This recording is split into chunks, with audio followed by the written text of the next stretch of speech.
அன்பார்ந்த மக்களுக்கு வணக்கம். நான் உங்கள் Karthik Pillai and welcome to the KTV. MyV3 ads நிறுவனத்திற்கு எதிராக கம்ப்ளைண்ட் கொடுக்க வேண்டும் அப்படின்னு பல ஃப்ராடுகள் கங்கணங்கட்டு அலைஞ்சிட்டு இருக்க மக்களே. அந்த ஃப்ராடுகளில் நம்பர் 1 ஃப்ராடு பார்த்தீங்கன்னா அசோக் ஸ்ரீநிதி. இன்னும் பல பேர் இதுக்கு வேலை இறங்கியிருக்கிறாங்க அப்படிங்கிறத பார்க்க முடியுது. அவங்க என்னென்ன வேலை பார்த்துருக்குறானுங்க, என்ன செஞ்சுருக்கிறாங்க, எல்லாத்தையும் டீட்டெயிலாக ஆதாரத்தோடு பார்க்க போகிறோம் இந்த பதிவில்.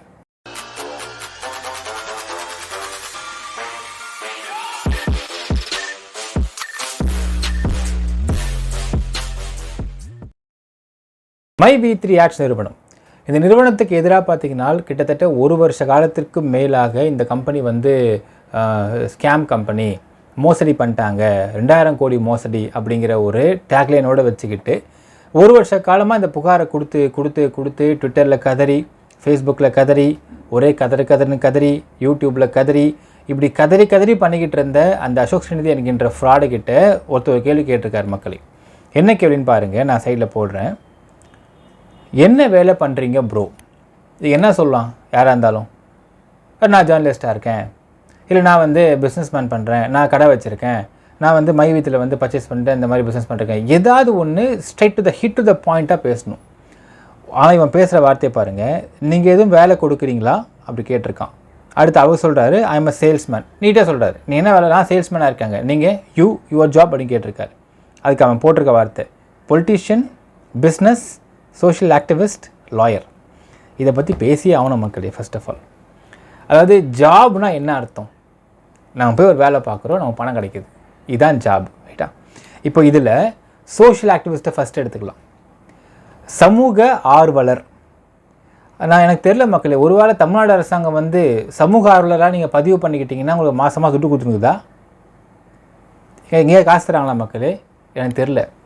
சமூக ஆர்வலர்னால் என்ன அர்த்தம்? சோஷியல் ஆக்டிவிஸ்ட்னால் சமுதாயத்தில் நடக்கக்கூடிய சின்ன விஷயங்கள். இப்போ இந்த இடத்துல ரோடு உடஞ்சிது, மனு தூக்கி போடணும், மரம் நடணும், இந்த மாதிரி விஷயத்தை ஆர்வமாக சர்வீஸாக செய்கிறவங்க தான் சமூக ஆர்வலர்கள் சொல்லுவாங்க எனக்கு தெரிஞ்சு. ஆனால் சமூக ஆர்வலரே ஜாபாக சொல்கிற ஒரே ஆள் உலகத்துலேயே வந்தான்னு நினைக்கிறேன். இன்னும் துட்டு வருது உனக்கு அதில்?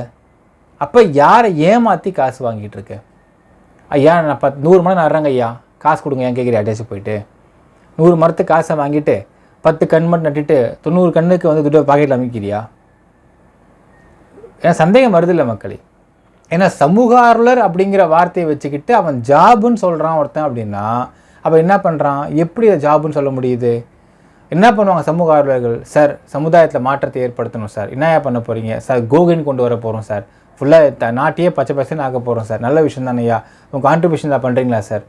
சார் நான் ஒரு 1000 கன்று வாங்க ஆசைப்பட்றோம் சார், ஒரு மாங்கன்று ஒரு 40 ரூபா 50 ரூபா, 1000 கன்று காசு தேவைப்படுது சார், கொடுங்க சார். சரி கொடுக்குறேயா, இங்கே நான் உங்களோட பேரே நான் வைக்கிறேன் சார் இந்த கண்ணுக்கு, சரி இந்தாங்க 1000 கன்று காசு வச்சுக்கோ அப்படின்னு கொடுத்துட்டா, அந்த 1000 கன்று காசை வாங்கிட்டு ஒரு 20-30 கன்று மட்டும் நட்டுட்டு அதுக்கு ஃபோட்டோ எடுத்து பிடிச்சிக்கிட்டு அது பக்கத்தில் நின்று போஸ்லாம் கொடுத்துக்கிட்டு போஸ்ட் கொடுத்து முடிச்சுன்னா கொண்டு வாருங்க சார் நட்டுருக்கோம் சார் காமிச்சிக்கிட்டு மீதி 70 கன்று காசுக்கு பாக்கெட்டில் அமைக்கிட்டியா?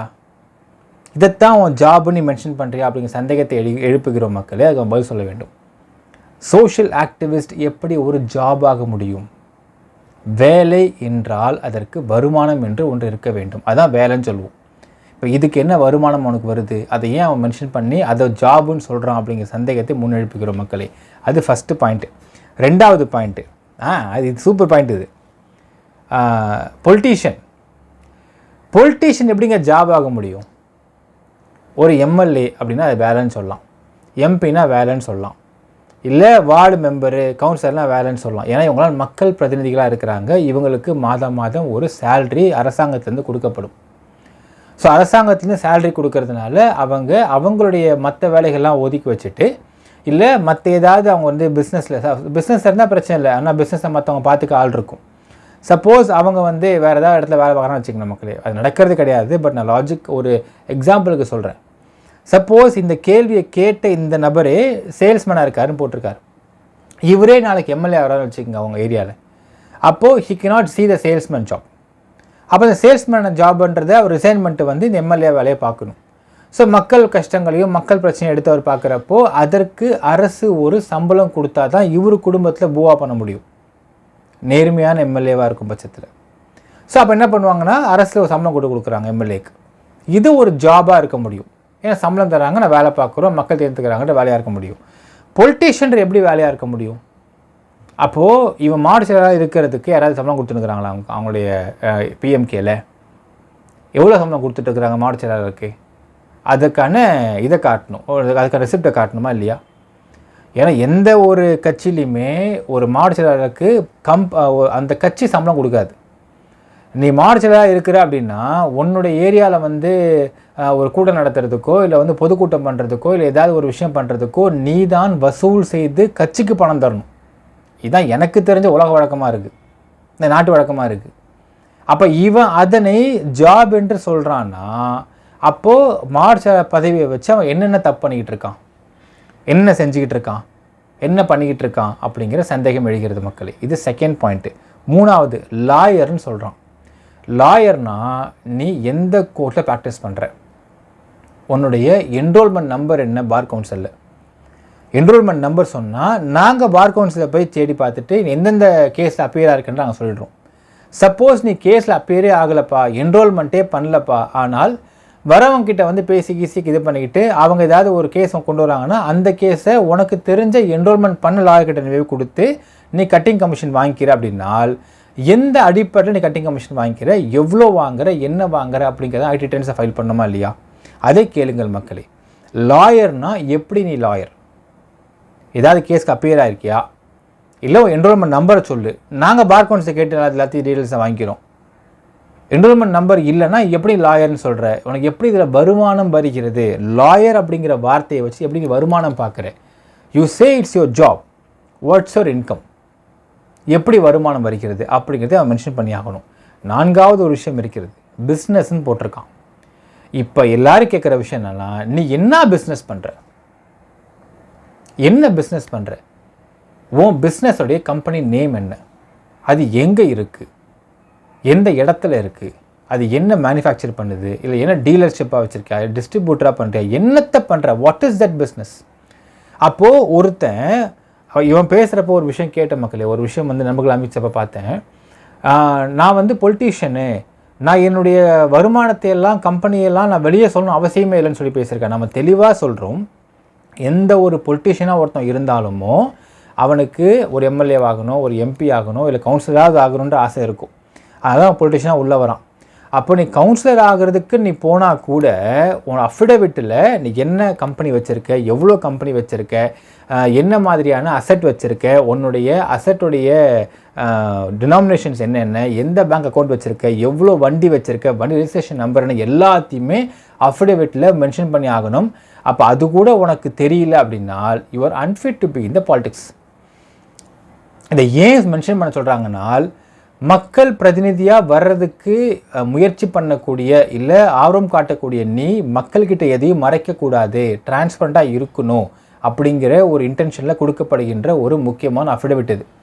நீ இதை கூட மக்கள்கிட்ட காட்டுறதுக்கு உனக்கு வந்து யோசிக்கிற அப்படின்னால் ஒன்று நீ செகண்ட் சேனல் பிஸ்னஸ் பண்ணணும், தப்பான ஏதாவது பிஸ்னஸ் பண்ணியிருக்கணும். இல்லைன்னா உனக்கு காட்டுறதுக்கு யோசிக்கிறப்போ நீ அதனை மறைக்க வேண்டும். ஏன் மறைக்கிற, எதுக்கு மறைக்கிற? நீ இதை கூட மறைக்கிறனால் நீ மக்கள் பிரதிநிதியாக வந்தால் நீ எதெல்லாம் மறைப்ப மக்கள்கிட்ட அப்படிங்கிறது தான் இதுக்கான அர்த்தம். ஒரு அஃபிடவிட்டு பதிவோட தெரில இந்த பயலுக்கு அப்படின்னால் என்ன மாடு சொல்ல எனக்கு தெரில மக்களே, என்ன கட்சிக்காரன்ற எனக்கு தெரியல. இவன் சொல்லக்கூடிய சௌமியா அன்புமணி ராமதாஸோடைய அஃபிடவிட் நம்ம எடுத்து போட்டு காட்டுறோம், அடுத்த போட்டு காட்டுறோம் மக்களே. அந்த சௌமியா அன்புமணி ராமதாஸ் அஃபிடவிட்டில் என்ன மென்ஷன் பண்ணுறதுக்கான்றதை நீங்களே பாருங்கள். அப்படி அவங்க மென்ஷன் பண்ணாமல் இருந்தால் அஃபிடவிட் ரிஜெக்ட் ஆகிடும். இது உங்களுக்கு எலெக்ஷன் கமிஷனுடைய ரூல்ஸ். இப்படி இருக்கும் பட்சத்தில் இவன் இதை கூட அவன் மென்ஷன் பண்ண விரும்பலைனால் தென் வாட் இஸ் திஸ் அப்படிங்கிறத கேளுங்க.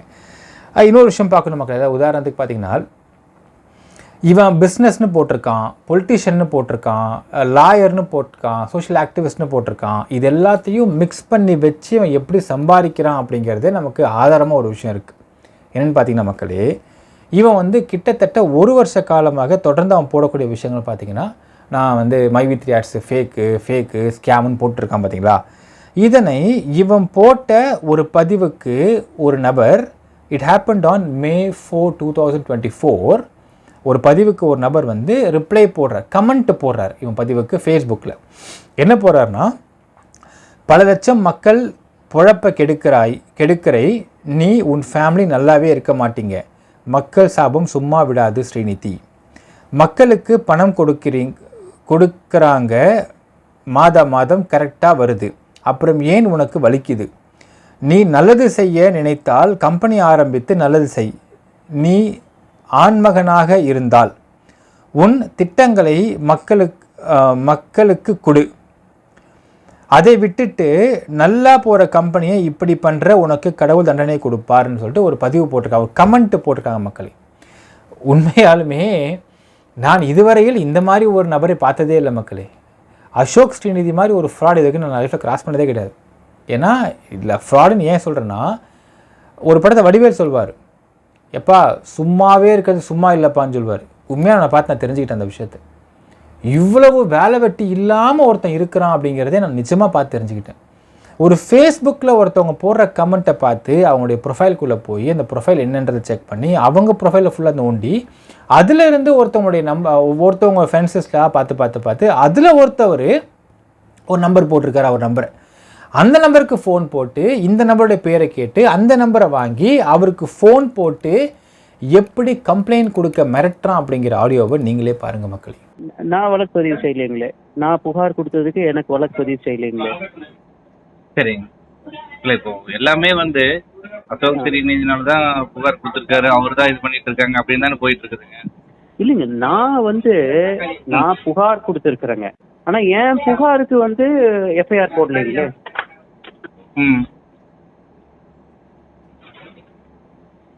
ஏன்னா இப்போ இது இன்னும் சொல்ல போனா உங்க மூலமா தானே இது ஆரம்பிச்சது இல்லைங்களா? இல்லைங்க, நாங்க மோசடின்னு சொல்லி நாங்க சொல்றோம். உறுதியா இது மோசடி அப்படின்னு சொல்றோம். என்ன தொழில் பண்றீங்க, என்ன படிச்சிருக்கீங்க? நான் பிஏ தமிழுங்க. எதுங்க? பிஏ தமிழுங்க. பிஏ தமிழ் படிச்சிருக்கீங்க. என்ன வேலை செய்யறீங்க? நான் இப்போ ஃபுல் டைம் இதை பண்ணிட்டு இருக்கேன். ஒரு 4-5 மாசமா ஃபுல் டைம். அதான் இதுல நீங்க 1 லட்சம் ரூபா கட்டி நீங்க எவ்வளவு எடுத்திருக்கிறீங்க? ஒரு 280 கிட்ட எடுத்துருக்கேன். இந்த 180 எடுத்தனால இந்த கம்பெனி உங்களுக்கு நல்ல கம்பெனி ஆயிடுது. எப்படி இந்த பணம் உங்களுக்கு 1 லட்சம் ரூபா நீங்க கட்டுறீங்க, எப்படி உங்களுக்கு காசு திருப்பி கொடுக்குறாங்க? அது நம்மளுக்கு ஃபுல் விளக்கம் தெரியலைங்க. எதுங்க? அது நம்மளுக்கு எப்படின்னு தெரியலீங்களே. நாங்க அதெல்லாம் தெரிஞ்சுக்கிட்டு நாங்க பேசுறோம். சரி, உங்களுக்கு சரி ஒரு நிமிஷம், உங்களுக்கு உங்க நிறுவனம் என்ன சொல்றாங்க? சரி, ஓகே. எப்படி இப்போ உங்களோட கேள்விங்க? இல்லைங்க, ஒரே நிமிஷம் நீங்க மோசடின்னு சொல்றீங்க, மக்களுக்கு நல்லது செய்ய நினைக்கிறீங்க. மோசடின்னு சொன்னா இங்க பாருங்க, அந்த கம்பெனி மோசடி, ஆனா நான் நல்ல கம்பெனி ஆரம்பிச்சிருக்கிறேன், மக்களை நீங்க இதுக்கு வாங்க, இது இல்ல என்னோட வேலை அது கிடையாதுங்க. என்னோட வேலை இல்ல, ஒரு நிமிஷம். இப்போ ஒரு இன்ஸ்பெக்டர் விசாரிக்கிறாரு அப்படின்னா அவரு அது மோசடின்னு சொல்லி சொல்லக்கூடாது. அவரு இன்னொரு கம்பெனி சரிங்க. அப்ப இந்த இழுத்து மூடிட்டு போறாங்கன்னு வச்சுக்கோங்களேன். நீங்க எல்லாத்துக்கும் காசு கொடுத்துற என்ன வாய்ப்பு இல்லை? ஏன் வாய்ப்பு இல்லைங்க? அது சரி, நீங்க எப்படி சொல்லுங்க, எப்படி இழுத்து மட்டும் போயிடுன்னு சொல்றீங்க? இல்லைங்க, இப்ப நாங்க கேட்கறது இந்த கம்பெனி உங்களுக்கு 1,21,000 ரூபாய் நீங்க கட்டினதுக்கு 2,80,000 ரூபாய் கொடுத்துருக்காங்க. கரெக்டா? பர்ச்சேஸ் பண்ணதுக்கு, அதாவது ஆக்சுவலா நாங்க கட்டுறது இல்லைங்க. நீங்க ஒரு நிமிஷம், நீங்க பர்ச்சேஸ் பண்ணதுன்னு நீங்க சொல்றீங்க. நீங்க பர்ச்சேஸ் பண்ணதுன்னு சொன்னா இது முதலீடு இல்லன்ட்டு ஆயிரும் உங்களுக்குங்களா? கோர்ட்டுக்கு போனோம்னா ஐயோ இது முதலீடு இல்ல, இவரே சொல்லிட்டார் அப்படின்னு சொல்லிடுவாங்க நினைக்கிறீங்களா? ஆமா, இப்போ நாங்க கேப்சூல் வேணும், ஹெல்த் இன்சூரன்ஸ் வேணும் அப்படின்னு வாங்குறோம். அதுக்கு கம்பெனி ஒரு நிமிஷம், நீங்க இதெல்லாம் உங்களுக்கு ட்ரைனிங் கொடுத்து இந்த மாதிரி இப்படி சொல்லுங்கன்னு சொல்லுவாங்க. ஆனா நிதர்சனம் உண்மைன்னு ஒண்ணு இருக்குது இல்லைங்க. சரி, எப்படி தப்பு? ஒரு நிமிஷம், ஒரு டேப்லெட் நீங்க இப்போ உங்க அம்மாவுக்கு உடம்பு சரியில்லை, உங்க அப்பாவுக்கு ஒரு உடம்பு சரியில்லை, இல்ல உங்க வீட்டுல யாராச்சும் ஒருத்தருக்கு உடம்பு சரியில்லை அப்படின்னா நீங்க போய் 4000 டேப்லெட் வாங்குவீங்களா? வாழ்க்கையில இல்ல, ஒரு நிமிஷம், வாழ்க்கையில நீங்க அதுக்கப்புறம் அத லங் கேர், மத்த கேப்சூல், சிறப்பு எல்லாமே வாங்கி கொடுத்துருக்கோம். எல்லாமே பியூரா இருக்கு, நல்லா இருக்காங்க. ஒரு நிமிஷம், நான் அதை பத்தியே பேசலைங்க. உங்க வீட்டுல ஒரு உடம்பு சரியில்லாம போகுது, இல்ல சத்து மாத்திரை நீங்க வாங்குறீங்க. என்னைக்கு நீங்க சத்து மாத்திரை போய் 4000 சத்து மாத்திரை வாங்கியிருக்கீங்க இதுக்கு முன்னாடி வாழ்க்கையில? 4000 சத்து மாத்திரை வாங்கலைங்கிறது ஒண்ணு. நமக்கு ஒரு இப்போ அப்படி பாக்குறேன்னு வச்சுங்க, இப்போ உங்களதான் எடுத்துங்க, நீங்க ஏன் இந்த இதுக்கு வந்தீங்க? ஏன்னா நான் பாலிடிக்ஸ் அரசியல்ல இருக்கிறேங்க. என்னோட உங்களுடைய முகத்தை வந்து வெளிக்காட்டிக்கணும், நீங்க ஃபேமஸ் ஆகணும், நீங்க இது பண்ணணுன்றதுக்காக தானே வந்திருக்கீங்க. பாருங்க, இதான் பைத்தியக்காரத்தனங்கிறதுங்க. இதான் வந்து ஒரு படிக்காத ஒரு முட்டாள் பேசினா பரவாயில்ல, பிஏ தமிழ் படிச்சிருக்கீங்க. தமிழ்நாட்டுல எத்தனை பேர் குடிச்சிட்டு ரோட்ல கிடக்குறாங்க, அது உங்களுக்கு தெரியலீங்களா? ஏங்க எங்களுக்கு நாங்க எங்க கட்சி போராடலைங்களா? நீங்க எப்ப போராடினீங்க? நீங்க இந்த மாதிரி வீடியோ போட்டுருக்கீங்களா? இங்க நீங்க ஒரு வீடியோ போடுங்க, நாளைக்கு நான் உங்க கூட வரேன். ஓகேங்க, நான் என்ன செஞ்சிருக்கேன் இதுக்கு முன்னாடி? என்ன செஞ்சிருக்கேன்? நீங்க வந்து என்ன பண்ணணும், நாளைக்கு கவர்மெண்ட் தமிழ்நாடு கவர்மெண்ட் நடக்கிற டாஸ்மார்க் தப்பு, இது வந்து மூடணும் அப்படி நீங்க ஒரு வீடியோ போடுங்க. உங்க பின்னாடி நான் வரேன். உங்க பின்னாடி நான் வரேன். இல்லைங்க, ஒரு கேள்வி கேட்டிருக்கீங்க.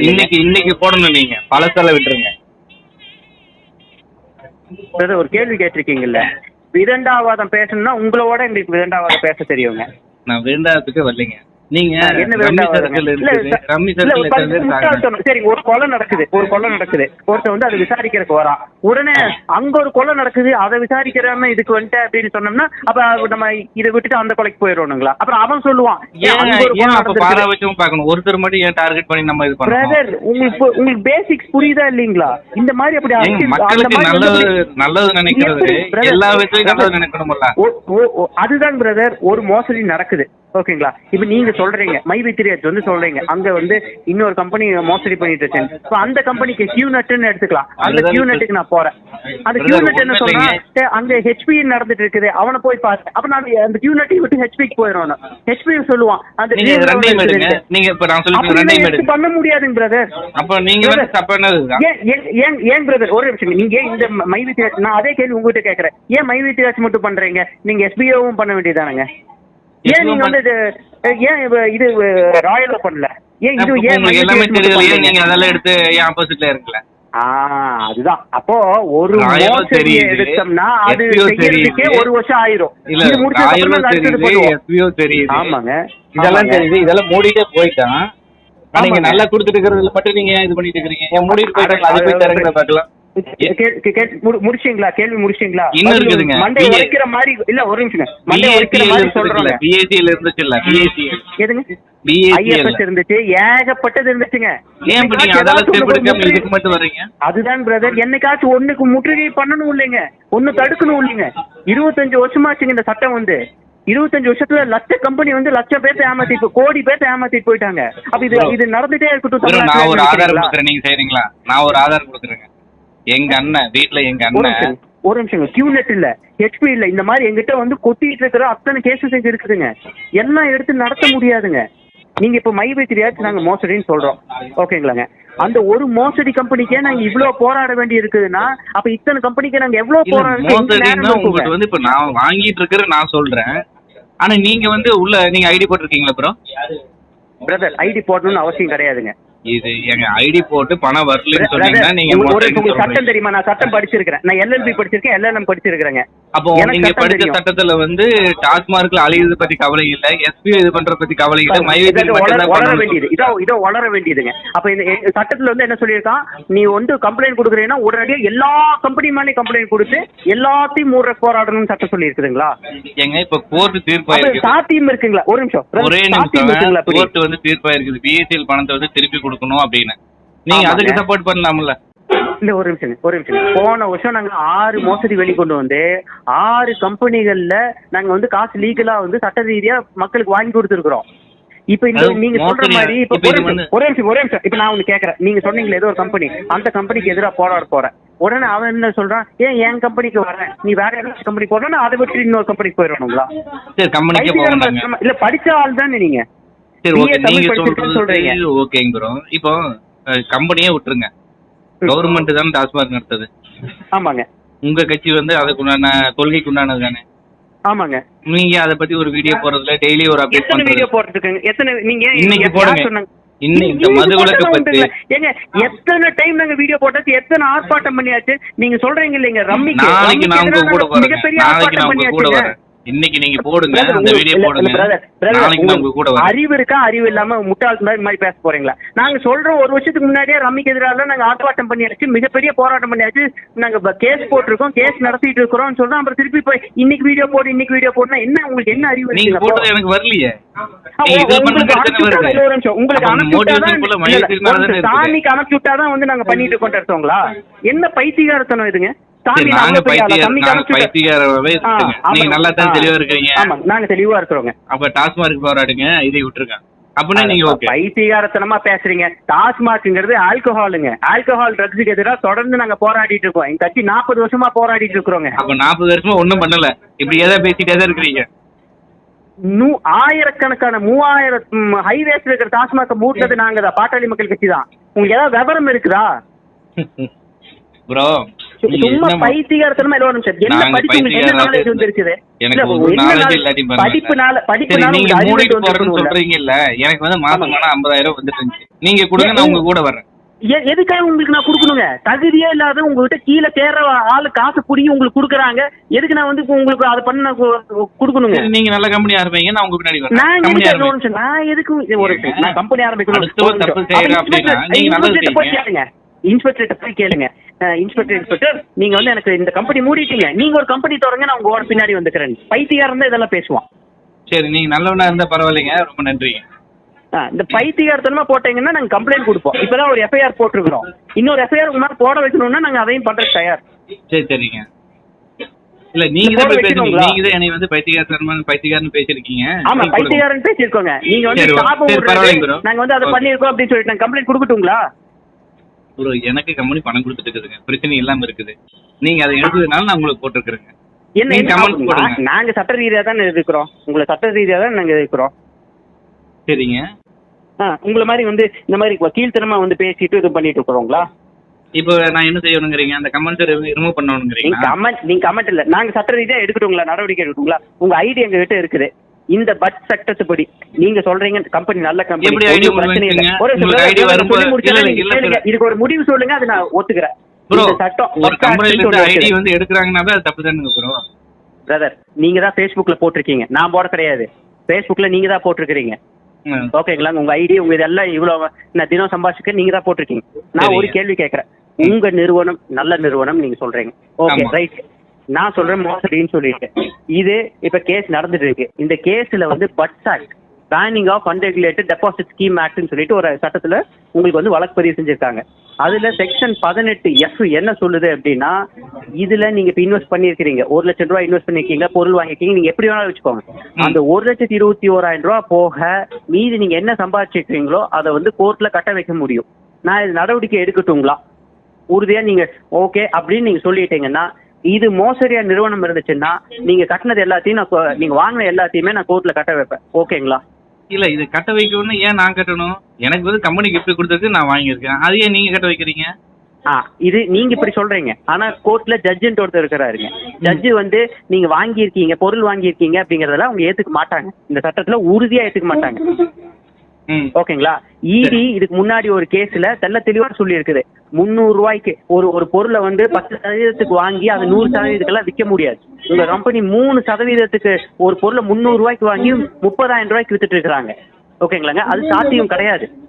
உங்ககிட்ட உங்களை மாதிரி உங்களுக்கு புரியாத ஆட்கள் கிட்ட வேணா அவங்க வித்துட்டு அவங்க வந்து என்ன வேணா கதை கட்டிக்கலாம், ஆனா கோர்ட்ல ஜட்ஜ் இதெல்லாம் ஏத்துக்க மாட்டாரு, புரியுதுங்களா? நான் கேட்கறேன், நீங்க ஆதங்கத்துல பேசுறீங்க, உங்களுக்கு நான் முழுக்க புரிஞ்சுக்கிறேன் உங்களோட ஆதங்கத்தை. ஆனா நீங்க எங்க மேல வேணுன்ட்டே வம்பு பேசுனீங்கன்னா நாங்க கோர்ட்ல உங்களுக்கும் பேர் இது பண்ணுவோம்.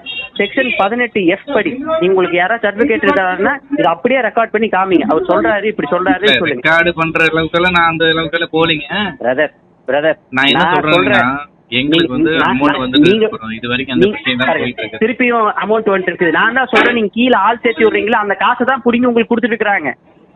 அது எவ்வளவு நாளைக்கு அப்படியே கொடுக்க முடியுங்க? அதுதான் நாங்க சொல்றோம். இப்ப நீங்க ஜூன் 4 உங்களுக்கு தெரிஞ்சிட போகுது இல்லைங்க. ஜூன் 4 இப்ப உங்க கணக்குக்கு மாசம் 50,000னா இப்ப 4 மாசத்துக்கு 2 லட்சம் ரூபாய் கட்டணும் இல்லைங்க, கொடுக்கணும் இல்லைங்க. 2 லட்சத்துல உங்களுக்கு 2 லட்சம் கொடுக்கறதுக்கு உங்ககிட்ட காசு இல்லைங்க. இவங்க வேணா என்ன ஹப்பு போடுறேன், அதை போடுறேன், இதை போடுறேன், என்ன வேணாலும் சொல்லட்டுங்க, எங்களுக்கு எல்லா டேட்டாவும் தெரியும். உங்க கம்பெனி கிட்ட உங்களை மாதிரி ஆட்களுக்கு இப்படி கொடுக்கணும். நாங்க வந்து சிஎம் பிளான்ல இருக்கிறவங்களுக்கு வெறும் 10,000 ரூபான்னு கணக்கு போட்டா கூட மாசத்துக்கு 200 கோடிங்க. அப்ப 4 மாசத்துக்கு 800 கோடி வேணும். நான் வெறும் 10,000 ரூபாய்க்கு சொல்றேன். உங்களை மாதிரி 50,000 எல்லாம் கொடுக்கணும்னா 1000 கோடி தேவை. உங்க நிறுவனத்துக்கிட்ட 1000 கோடி இல்லைங்க இப்போ இல்ல. உங்க கம்பெனி நீங்க நினைக்கிற மாதிரி தொழில் பண்ணி அந்த தொழில லாபத்தை எடுத்து உங்களுக்கு கொடுக்குறாங்க, அதெல்லாம் இல்ல. போய் அப்படி பண்ணிருந்தாங்கன்னா ஜிஎஸ்டி கட்டி இருக்கணும். ஜிஎஸ்டி கட்ட கிடையாது. உங்களுக்கு ஆளு கீழே சேர்த்துறாங்க பாத்தீங்களா, அந்த காசை எடுத்து தான் திருப்பி கொடுக்குறாங்க.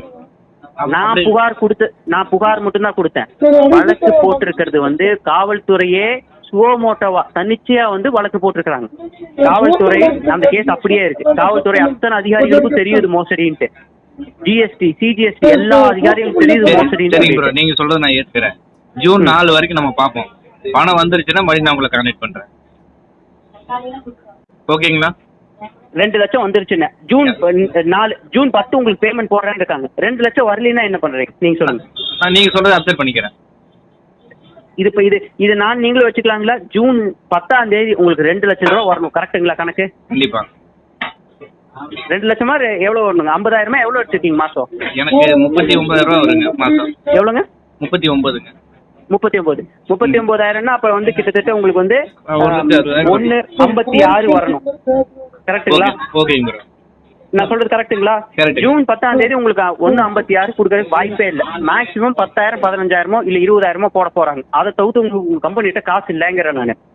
நீங்க என்ன சொல்றீங்க? போட்டு அப்புறம் பாத்துக்கலாம் அப்படின்னு சொல்லுவாங்க. நீங்க பிரதர் உங்க ஹிஸ்டரியே எங்களுக்கு தெரியும். அப்ப நாங்க சொல்றோம் அப்படி ஜூன் 10 உங்களுக்கு ஜூன் 4 உங்களுக்கு பேமெண்ட் ரிலீஸ் பண்றாங்க.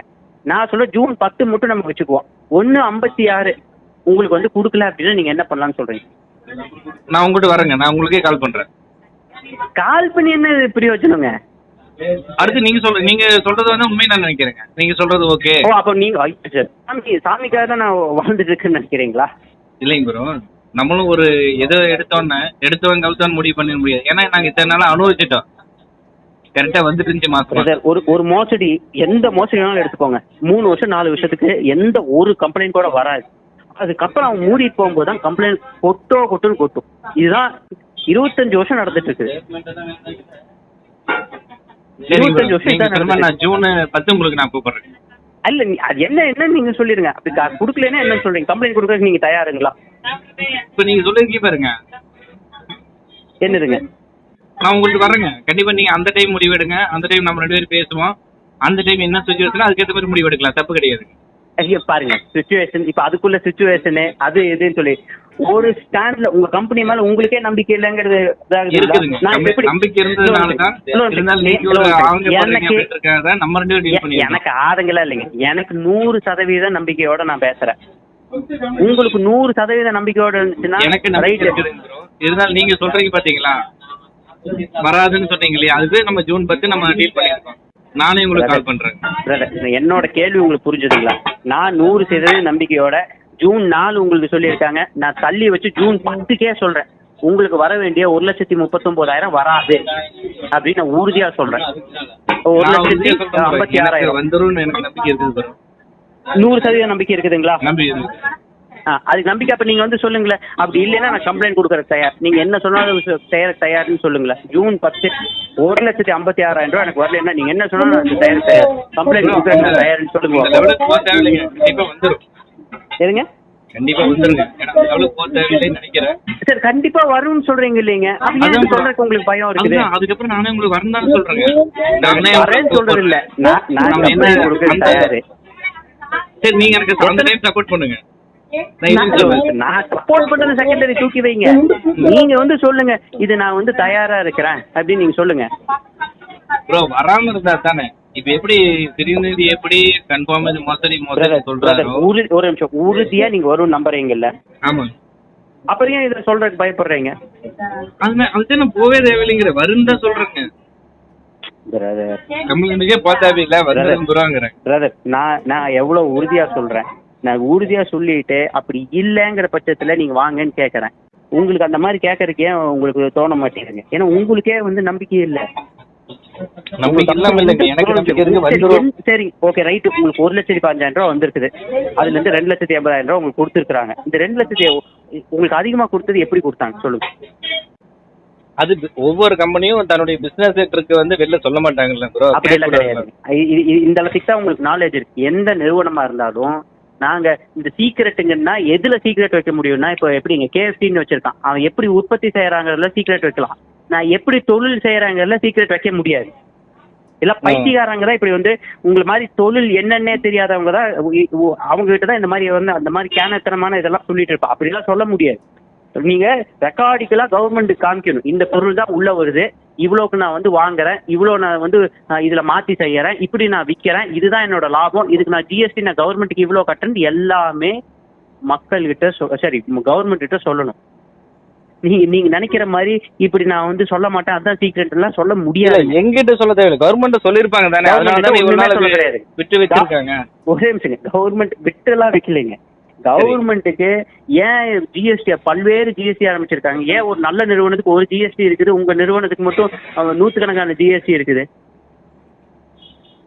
எல்லாமே வந்து கவர்மெண்ட் எப்படி ஏமாத்தணும், என்னென்ன லூப் ஹோல் இருக்கு, எப்படி எப்படி ஏமாத்தணும், அதை மட்டுமே செஞ்சிருக்கிறாங்க. மற்றபடி ஒண்ணுமே இல்லை. நீங்க எந்த தொழிலும் செய்ய கிடையாது. 2000 கோடி வசூல். சரிங்க ப்ரோ, இப்போ நான் இன்னைக்கு சொல்றேங்க, ஜூன் 10ஆம் தேதி நான் உங்களுக்கு கூப்பிடுறேன். அப்ப நீங்க என்ன சொல்றீங்களோ, நான் வந்துருச்சுன்னு சொன்னா நீங்க விட்டுருங்க. வள்ளின்னு சொன்னாக்கா நீங்க என்ன சப்போர்ட் பண்றீங்களோ, நான் என்ன சுச்சுவேஷன்ல இருக்குன்னா அதுக்கேற்ற மாதிரி நம்ம பிளான் பண்ணலாம். சப்போஸ் 1,50,000 ரூபாய் வராட்டி இல்ல, ஒரு விஷயங்க, உங்களுக்கு என்ன 1,15,000 ரூபாய் கட்டி 2,80,000 ரூபாய் எடுத்துட்டீங்க, உங்களுக்கு கீழே சேர்த்து விட்டீங்க பாத்தீங்களா, அத்தனை பேர்த்தோட வாழ்க்கையை நீங்க முடிக்கிறீங்க brother. அவ்வளவுதான். இது நான் உங்களுக்கு என்ன சப்போர்ட்டோ, நீங்க வந்து ஏமாந்துட்டேன்னு சொல்லும் போது, ஆமா இவங்களுக்கு எல்லாம் காசு வரலன்னு சொல்லும் போது நான் சப்போர்ட் பண்ண போறேன். ஓகேங்களா? அது வேற அந்த நிலைமைக்கு போக தேவையில்லைங்க. இருந்தாலும் நீங்க சொல்றதை அக்செப்ட் பண்ணிக்கிறேன் பிரதர். உங்களுக்காக நான் அக்செப்ட் பண்ணிக்கிறேன் பிரதர். எனக்காக இல்ல பிரதர், எனக்கு என்ன உங்க கம்பெனி எனக்கு ஸ்டோர் போடுதுங்களா? அதெல்லாம் கிடையாது. நாங்க மக்களுக்காக போடுறோம். கண்டிப்பா நாங்க அதை வந்து நாங்க வந்து சப்போர்ட் பண்றதுக்கு தயாரா இருக்கோம். அதெல்லாம் மாற்று கருத்தே இல்லை. நானா ஒன்னே வந்து தெரிஞ்சுக்கோங்க, உங்களுக்கு வந்த காசு நீங்க உழைச்சு சம்பாதிச்ச காசு கிடையாது. இவனுக்கு என்ன பண்றாங்கன்னா, உங்களுக்கு கீழே இருக்கிற சேர்த்து விட்டுருக்கீங்க பாத்தீங்களா, அவங்களோட காசு எடுத்து உங்களுக்கு கொடுக்குறாங்க. இதுக்கு தான் கவர்மெண்ட் வந்து மணி சர்க்குலேஷன் பண்றாங்கன்னு சொல்லி அத்தனை விசாரணையும் பண்ணியிருக்கிறாங்க. இப்பவும் ஐயோ இது நல்ல கம்பெனி அப்படின்னு சொல்லிட்டு விட்டு வைக்க கிடையாதுங்க. EOW பொருளாதார குற்றப்பிரிவு வந்து சிபிஐ இது விசாரிக்கணும்னு சொல்லிட்டு கோர்ட்ல வந்து கேட்டுட்டு உட்காந்துட்டு இருக்கிறாங்க. அவ்வளவுதான் நான் தவிர்த்து உங்க நல்ல கம்பெனின்னு சொல்லிட்டு உங்களை விட கிடையாது. சரிங்க ப்ரோ, நானும் உங்க சப்போஸ் நீங்க சொல்றது மட்டும் உண்மையா இருந்துட்டா நானும் உங்க இதுல இணைஞ்சு பயணிக்கிறேன். அது எந்த இடத்துல எந்த இது வந்தாலும் சரி. எங்களுதுல இணையெல்லாம் வேணாங்க, இதுதான் உண்மை. இத வந்து தயவு செஞ்சு புரிஞ்சுக்கோங்க. நாங்க போராடுறது உங்களுக்காக மட்டும் இல்ல, இனிமேல் இப்படி மோசடிகள் வரக்கூடாது, ஒரு மோசடியாச்சும் நடக்கும் போது தடுக்கணும் அப்படின்னு சொல்லிட்டு உடனே வந்து அந்த கியூ நோட்டு போட முடியாது, ஹெச்பி போட முடியாது. இது எடுத்தாச்சு, இந்த கேஸை எடுத்தாச்சு. அப்ப இதை நான் முடிச்சு அப்படி பார்த்தோம்னா டாஸ்மார்க் லைவ்ல தானே இருக்கு, அதை பண்ணலாம்ல பிரதர். உங்களுக்கு இது வந்து கவர்மெண்டோட கொள்கை முடிவுல நம்ம மாற்ற முடியாது.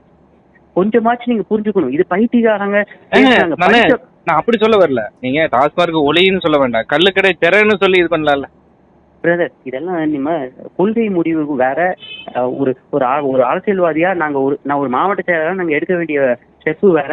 இது கொள்கை முடிவு, இது அரசோட கொள்கை முடிவுலாம் நம்ம ஒன்றும் பண்ண முடியாது. கொஞ்சமாச்சும் புரிஞ்சுக்கணும். இது அரசியல் புரிஞ்சுக்கிட்டு நம்ம சட்டத்திட்டம் எப்படி இருக்குன்னு புரிஞ்சுட்டாதான் இது பண்ண முடியும். நீங்க மோசடி, நாங்க பல்வேறு மோசடியை தடுத்திருக்கோம். பாருங்க, போன வருஷம் அந்த மாடர்ன் மாமி மோசடி, இதே மாதிரிதான் என்னோட புகார் மேலதான் இப்ப அத்தனை பேர் காப்பாற்றப்பட்டிருக்காங்க. அத்தனை பேர்த்தோட காசு வந்து ரிட்டர்ன் கிடைக்க போகுது. ஓகேங்களாங்க? அதுல நான் போட்ட பதிவுக்குள்ள எல்லாம் எத்தனை பேர் தேங்க்யூ, உங்களை கடவுள் மாதிரி பாக்குறேன்ட்டெல்லாம் எனக்கு அத்தனை பேர் மெசேஜ் அனுப்பிச்சிருப்பாங்க. ஓகேங்களாங்க? இதுவும் நீங்க பாத்துக்கோங்க. முதல் நான் தொடங்கும் போது எத்தனை பேர் என்ன திட்டிட்டு இருந்தீங்க, இப்ப அப்படியே மாறி இருக்குங்களா? இந்த கேஸ் முடியும் போது அத்தனை பேர் என்னை பாராட்டுவீங்க. அப்படி நடந்துச்சுன்னா நல்லதுங்க. நீங்க பாருங்க, ஜூன் 10 நான் இன்னும் 1 மாசம் தானே, 1 மாசம் 5 நாள் தானே இருக்குது. நான் உறுதியா சொல்றேன் உங்களுக்கு வராதுன்னு சொல்லிட்டு உறுதியா இருக்கேன் சார். சரிங்க ப்ரோ, சரிங்க. இப்ப நான் ஒரு 10,000 வெறும் 10,000 ரூபான்னு கணக்கு போட்டா உங்களுக்கு 800 கோடி தேவை. நீங்க சொல்ற 1,80,000 ரூபாய்க்கு உங்க கம்பெனிக்கு எவ்வளவு காசு வேணுங்க? அதெல்லாம் இல்லைங்க. நீங்க மொத்தமா கலெக்ட் பண்ணி வைக்கிறதே 2,000 கோடி தான். அப்ப எப்படி காசு கொடுப்பாங்க? எப்படி கொடுப்பாங்க? வாய்ப்பே இல்லை. எழுதி வச்சுக்கோங்க. ஜூன் 10 நீங்க கூப்பிட்டு என்கிட்ட சொல்லுவீங்க. நீங்க சொல்றது எனக்கு இப்ப கொஞ்சம் புரியுது. அப்பவும் நீங்க வந்து இந்த கம்பெனிக்கு வந்து இப்ப கொடுத்துட்டாங்க, இன்னும் 10 நாள்ல கொடுக்க போறேன்னு சொல்லியிருக்காங்க, அடுத்த இதுல பேமெண்ட் பண்ணிடுவாங்கன்ட்டு பேசப்பதான் போறீங்க. அதையும் நான் பார்க்க தான் போறேன். இது எழுதி வச்சுக்கோங்க. நான் இன்னைக்கே இது எல்லாமே சொல்றேன். 1 மாசம் 5 நாளைக்கு முன்னாடி இது எல்லாமே சொல்லிட்டு ஞாபகம் வச்சுக்கோங்க. சரிங்க ப்ரோ, சரிங்க. கண்டிப்பா கால் பண்றேன். நன்றி, நன்றி, நன்றி. ஆடியோ கேட்டிருப்பீங்க மக்களே. இப்போ புரியுது மக்களே. அதாவது உன் ஜாப் என்னன்னு கேட்டதுக்கு பிஸ்னஸ்மேனு, பொலிட்டிஷியனு, சோஷியல் ஆக்டிவிஸ்ட்டு, லாயர்னு ஏன் இவ்வளோ புழுகு புழுகுனா அப்படின்னால், இதெல்லாம் நான் வந்து வச்சுருக்கேன்னு மக்களை சொல்லி ஏமாற்றிக்கிட்டு இப்படியெல்லாம் ஒரு கம்பெனியை கார்னர் பண்ணுறதுக்குன்னு எப்படி ஃபோன் போட்டு மிரட்டிகிட்டு இருக்கான் அப்படிங்கிறத நீங்களே பார்த்துட்டீங்க மக்கள். ரெண்டாவது பார்த்தீங்கன்னா, இப்போ இவன் மட்டும் கிடையாது, இவனுக்கு சப்பக்கட்டு கட்டுற மாதிரி இன்னும் பல நபர் கிளம்பியிருக்கிறாங்க. அவங்கள பல பிச்சைக்காரன்னு சொல்லலாம். ஏனால் எப்படி ஒரு ஃபோனை போட்டு இந்த அளவுக்கு கம்ப்ளைண்ட்டை குடுன்னு பிச்சை எடுக்கிற அளவில் மோசமாக பண்ணுறாங்க அப்படிங்கிறதை நான் இதுவரை அப்படி ஒரு ஜென்மங்களை பார்த்ததே இல்லை மக்களே. நீங்கள் அப்படி ஒரு பெண் மைவி3 உறுப்பினர் ஒருத்தவங்க அவங்களுக்கு வந்த ஒரு கால் பற்றி அவங்க விவரிக்கிறாங்க. அந்த வீடியோ கொஞ்சம் பார்த்துருங்க. ஹாய், வணக்கம். எல்லோரும் எப்படி இருக்கீங்க? இப்போ எனக்கு இந்த குரு அப்படிங்கிற ஒரு நம்பர்லேருந்து டெலகிராமில் கால் வருது. கால் நான் அட்டன் பண்ணல, டிக்ளைன் பண்ணிட்டேன். இதில் எனக்கு அனுப்பியிருக்காங்க என்ன மெசேஜ்னால், ஹாய் மேம், உங்களுக்கு மைவி3 ஆட்ஸில் கேஸ் கொடுக்க விருப்பம் இருக்கா? மைவி3 ஆட்ஸ் உங்களை ஸ்கேம் பண்ணிட்டாங்க, ப்ளீஸ் புரிஞ்சுக்கிட்டு ஒழுங்காக கேஸ் கொடுக்குற வழியை பாருங்கன்னு மிரட்டுற மாதிரி எனக்கு கால் வந்துச்சு. நான் கால் எடுக்கலை. டெலகிராமில் வருது இப்போ புதுசாக. ஸோ இப்போ இதை வந்து நான் பிளாக் பண்ணுறேன். ஓகேங்களா? வீடியோ பார்த்துருப்பீங்க மக்களே. அடுத்து இன்னொரு பிச்சைக்காரன் ஒருத்தன். அந்த பிச்சைக்காரன் பார்த்தீங்கன்னா ஒரு ஸ்டோருக்கு ஃபோன் போட்டு தன்கிட்ட ப்ராடக்ட்ஸ்லாம் இருக்குது, அது இருக்குது, இது இருக்குது, மண்ணாங்கட்டி இருக்குது, மட்டை இருக்குன்னு சொல்லி பேசிக்கிட்டு இது அப்படியே பேசி கொடுத்து எப்படி அவன் ஒரு பிச்சை எடுக்கிறான்றத அந்த ஆடியோவை நீங்கள் கேட்டிருக்க மக்களே. ஹலோ சார், வணக்கம் சார். சொல்லுங்கள் சார், நீங்கள் இந்த இயற்கை இது பண்ணுறீங்களோ, ஆர்கானிக் ப்ராடக்ட்டு உரங்கள்? ஆமாம்மாங்க. நாங்கள் இந்த இயற்கை ஒரு 14 பொருள் வச்சுருக்கோம். உங்களுக்கு கேட்லாக நான் அனுப்புகிறேன், நம்ம இது பாருங்கள். ஒரு பாட்டில் வாங்கினா நம்மளுக்கு ஒரு இது ஃப்ரீ கிடைக்கும். சரி சரி, இப்போதைக்கு எதுவும் ஐடியா இல்லைங்க. நம்ம எதுவுமே பண்ணுறதில்ல. இப்போ இல்லை வறட்சியா, தண்ணி இல்லை, ஒன்றும் இல்லை. இல்லை, நீங்கள் இது பிஸ்னஸாக கூட எடுத்து பண்ணலாம். இது லீகலான நிறுவனம். உங்களுக்கு நான் டீட்டெயில்ஸ் எல்லாம் அனுப்புகிறேன். ஏன்னா நம்ம இன்னைக்கு நிறைய இல்லீகல் ஸ்கீம்லாம் வந்து மக்களை ஏமாற்றிட்டு இருக்காங்க இல்லையா? இந்த மாதிரி லீகலுங்கிறது என்றைக்குமே நிரந்தரமாக இருக்கும். நீங்கள் இந்தியாவில் இவ்வளோ தான் நம்பர் 1 இடத்துக்கு போயிட்டு இருக்காங்க. 90% குரோத்தில் போயிட்டு இருக்காங்க. சொந்த உற்பத்தியால் இருக்குது. அரசாங்கத்தில் டைரக்ட் செல்லிங்கில் போன வருஷம் எமர்ஜிங் டைரக்ட் செல்லிங் அவார்டு வாங்கியிருக்கு. இந்த வருஷமும் அவார்டு வாங்கியிருக்காங்க. பெஸ்ட் ஆயுர்வேதா மெடிசனுக்கு அவார்டு வாங்கியிருக்காங்க. வெஸ்டேஜ் நிறுவனத்துக்கு பொருட்கள் சப்ளை பண்ண நிறுவனம் 2012, 13, 14 வெஸ்டேஜ். இல்லை சார், நமக்கு எதுவும் ஐடியா இல்லைங்க சார். இந்த மைவி3 பண்ணும்போது இதை நம்ம லீகலாக நிறுவனம் பக்காவாக பண்ணலாம்ல சார்? மைவி3 நான் ஒரு டீட்டெயில் அனுப்புகிறேன், நீங்கள் பாருங்கள். இல்லை, மைவி3 வருஷம் மைவி3 மூடிட்டாங்களா சார்? மூடிட்டாங்களா? ஆமாம் சார், வராது. அதெல்லாம் பேமெண்ட்லாம் வராது சார். ஏன்னா ஒரு பேமெண்ட் கொடுக்கனாலே, அதாவது பேசிக் லெவலில் பேமெண்ட் கொடுக்கனாலே 1000 கோடி ரூபா வேணும் சார். அவங்க கையில் பணமே கிடையாது. நீங்கள் யாருன்னு? நான் வந்து ஏற்கனவே 17 வருஷம் பண்ணிட்டு இப்போ நம்ம இந்த சர்வஸ்ரீ நிறுவனத்தில் இணைஞ்சிருக்கேன் சார். நான் டீச்சர். அப்படியா? நீங்கள் வந்து உங்கள் வேலையை பாருங்கள், சரியா? மைவி3 பற்றி பேச உங்களுக்கு தகுதியே இல்லை. மைவி3 சார், நான் ஏங்க மைவி3 பற்றி பேச உங்களுக்கு என்னங்க தகுதி இருக்கு? நாங்கள் அதில் இருக்கோம், எங்களுக்கு தெரியுங்க. நிறுவனம் கிடையாது. எதுக்காக நீங்க இன்னொரு கம்பெனிக்காக போய் சப்போர்ட் பண்ணிட்டீங்க? நம்ம ஒரு நேர்மையான நிறுவனம். நாங்க மைவி3ல ஒர்க் பண்றோம், எங்களுக்கு தெரியுங்க மைவி3 பத்தி. நீங்க அதை பத்தி பேச வேணாம். வாங்க, நான் ஒரு டீடைல்ஸ் எல்லாம் அனுப்புறேன். பிளான் உங்க டீட்டெயிலும் வேணாம், உங்க ஒரு இதுவும் வேணாம். நீங்க உங்க வேலையை பாருங்க, நாங்க எங்க வேலையை பாக்குறோம். ஏன் எங்களை டிஸ்டர்ப் பண்றீங்க? இல்ல, உங்களை யாருமே டிஸ்டர்ப் பண்ணல. ஏன் ஒரு இல்லீகலான ஸ்கீம்ல போய் பண்ணணும்? மக்களை ஏமாத்துற நிறுவனத்துக்கு அப்படியா? மக்கள் ஏமாத்துற நிறுவனமா இல்லையான்றது இன்னும் ஒரு சார். பேசிக் மெம்பர்ஷிப்புக்கு பணம் கொடுக்கறதுக்கு 1000 கோடி வேணும் சார். அதுக்கப்புறம் உங்களுக்கு அந்த வேலை உங்களுக்கு என்ன கிடையாது. சரி, நான் டீச்சர் அனுப்புறேன், நீங்க பாருங்க, பார்த்து லாகின் பண்ணுங்க. நீங்க வந்து உங்க வேலையை ஆடியோ வீடியோ எல்லாத்தையும் பார்த்துருப்பீங்க மக்களே. உண்மையாக சொல்கிற மக்களே, ஒரு கம்பெனியை இந்த அளவுக்கு கார்னர் பண்ணி, இந்த அளவுக்கு அந்த கம்பெனியை வந்து ப்ரெஷர் பண்ணி, இப்படி சில அல்லக்கைகளை வச்சுக்கிட்டு, அல்லக்கைகள்னு சொல்கிறது கூட நல்ல வார்த்தையாக இருக்கும், சில பிச்சைக்காரங்களை வச்சுக்கிட்டு இப்படி ஃபோன் போட்டு பிச்சை எடுக்க வச்சுக்கிட்டு இருக்கான். அப்போ அவனுக்கு என்ன வேலை இருக்குது? யோசிச்சு பாருங்கள். அப்போ அவனுக்கு இன்னும் வேலை வட்டியே இல்லை. ஒரு படத்தில் வரும் பாருங்க, கவர்மெண்ட் படத்தில், ஓ செக்யூரிட்டி பிச்சைக்காரனே அப்படின்ற மாதிரி. அந்த மாதிரி இவனு செக்யூரிட்டி அவனே அப்படிங்கிற மாதிரி. அண்ணே இன்னைக்கு கவலைப்படாதனே, நான் ஃபோமல் பிச்சை எடுத்து உட்காந்துருக்கானுங்க. இப்படி மாற்றி பிச்சை எடுப்பதை வைத்து கொண்டு வேலை பார்த்துட்டு இருக்கிறாங்க அப்படின்னால் இதை விட பெரிய கேவலம் எதுவுமே இல்லை. அப்போ இவெல்லாம் மக்கள் பிரதிநிதியாக ஒரு வார்டு கவுன்சிலாக வந்தால் கூட எவ்வளோ ஃப்ராடாக இருப்பான் அசோக் ஸ்ரீநிதி என்கின்ற ஃப்ராடு அப்படிங்கிறத நீங்களே முடிவு பண்ணீங்க மக்கள். என்ன நினைக்கிறீங்கன்றதை கமெண்ட்டில் மென்ஷன் பண்ணுங்கள். நன்றி, வணக்கம்.